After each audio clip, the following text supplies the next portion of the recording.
अस्सलाम वालेकुम दोस्तों अगर आपके पास 802.11n जो है ये वाईफाई डोंगल है, इसके ड्राइवर आप विंडोज 7 32 बिट या 64 बिट के कैसे इंस्टॉल करेंगे तो वो हम आपको इस वीडियो में बताते हैं। ये डोंगल के ड्राइवर जो है विंडो 11 10 में ऑटोमेटिकली हो जाते हैं। तो इसके ड्राइवर इंस्टॉल करते हैं। माई कंप्यूटर के प्रॉपर्टीज में चले जाएं, डिवाइस मैनेजर पे चले जाएं। यहाँ पे ये देख सकते हैं नो नेटवर्क फाउंड आ रहा है और 802.11n के ड्राइवर भी इंस्टॉल नहीं है, तो इसको अपडेट करते हैं। ये ड्राइवर बड़े मुश्किल से मिले हैं, रियल टेक के ये डिवाइस है।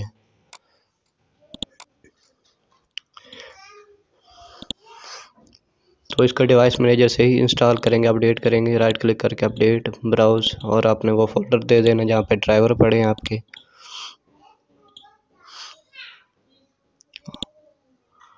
ओके कर देंगे, नेक्स्ट कर देंगे तो आपके ड्राइवर इंस्टॉल हो जाएंगे।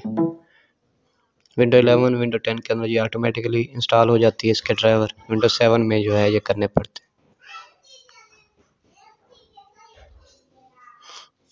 ये एक शॉर्ट वीडियो दोस्तों, इसको लाइक कमेंट ज़रूर कर दें और ये चैनल भी सब्सक्राइब कर दें। अल्लाह हाफ़िज़।